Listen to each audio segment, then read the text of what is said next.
Žemės ūkio rinka yra itin nepastovi. Ją įtaką daro be galo daug veiksnių – tiek gamtinės sąlygos, tiek besikeičiantys teisės aktai, tiek ekonominės situacijos pokyčiai.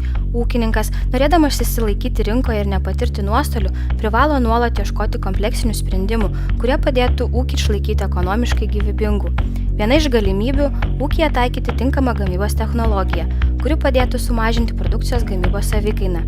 Aišku, tų kainų nei mes pakelsim, nei tas ūkininkas kažkiek tai įtakot gali, bet ką mes galim padaryti, pasižvalgiai į tą situaciją, optimizuoti, kiek tai įmanoma, kaip sakyti, susispausti ir išgyventi tiem ūkiam, kurie specializuoti. Tai jeigu mes dabar atsiveršiam, sakykime, kintamą sąnaudą, atsižvelgiant į kitų ūkių, tai va, ką rodo geltonas stulpelis, jis jau ir parodo.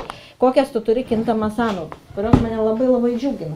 Tai reiškia, ūkiai jos labai optimizuotas, palyginus su kitais atrinktais ūkiais. Ekonominė analizė pati sugalvojate, kad reikia ūkį pasitikrinti, kokios buvo priežastys. Kadangi Aušrytė užsiminė, kad jau tokia paslauga atsiranda, tai aš tikrai buvau numeris vienas turbūt iš ūkininkų, sakiau, kad man tikrai reikia. Nu, žinot, ūkis nėra didelis, bet nesuspėjai tiesiog visko ir nesugebi visko.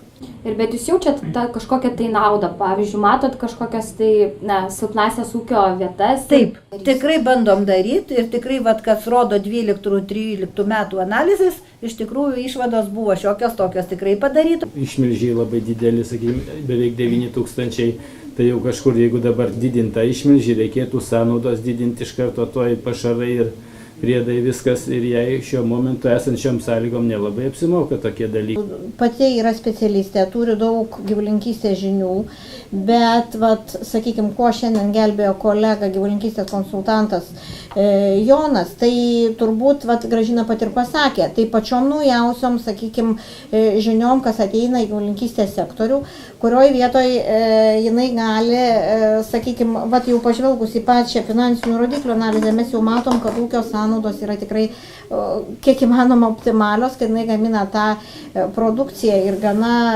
kokybiška ir produktyvumas jos karvių yra tikrai geras. Tai jinai gamina stengdamasi optimizuoti gamybos sąnaudas. Tas ūkyje yra labai gerai, už tai jos ūkio pelningumas yra, sakykime, toks ir yra, koks jis yra. Ir jinai 13 metais dar tikrai galėjo gyventi, sakykime, pelningai ūkininkauti, neatsižvelgiant į gautą subsidijas ir dotaciją. Su Gražina pasirašėm paslaugų teikimo sutartį šiem 15 metam.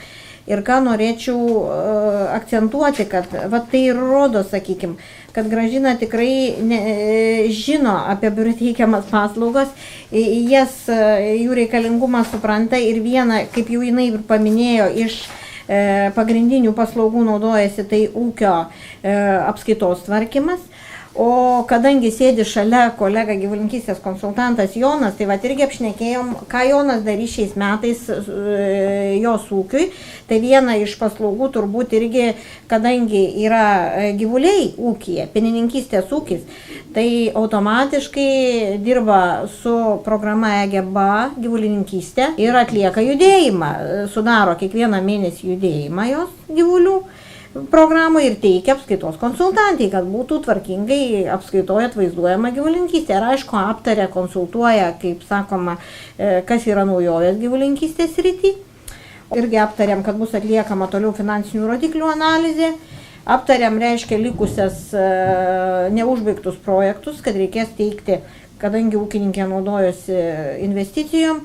Keletą projektų yra, kur reikalinga bus teikti užbaigto projekto metinės ataskaitas, tai mes jas teiksim. Ir ateičiai kalbėjom, kadangi įsijungs, aš manau, metų bėgi tikrai neliksim nuošaliai ir augalininkystės konsultanto nepaliksim. Taip, visada ginto, visada reikalingas ir pati ūkininkė patvirtina. Tai kas liečia, sakykime, jos tos visus aplinkosauginius dalykus, tai ir tręšimą, kadangi organinės trąšos, mėšlas ūkyje yra gyvulininkystės. Tai ir mums tas rūpi, kadangi kiekvienas sunkmetis ūkininkui irgi dilgdo širdį ir konsultanto, kadangi ir stengiesi prie tų sąlygų prisitaikyti, kadangi atvirai supranti, kad jeigu ūkininkui yra sunkus laikmetis, nekiekis nelengvesnis yra ir mums konsultantams. Todėl visi turim į tą sutelkdėmėsi, į tas problemas, tiek, sakykime, kurios priklauso ne tiek nuo ūkininko. Kad tas laikas, kuris va taip prie tų popierių praleidžiamas, man yra jis vertingesnis praleisti ūkyje prie gyvulių.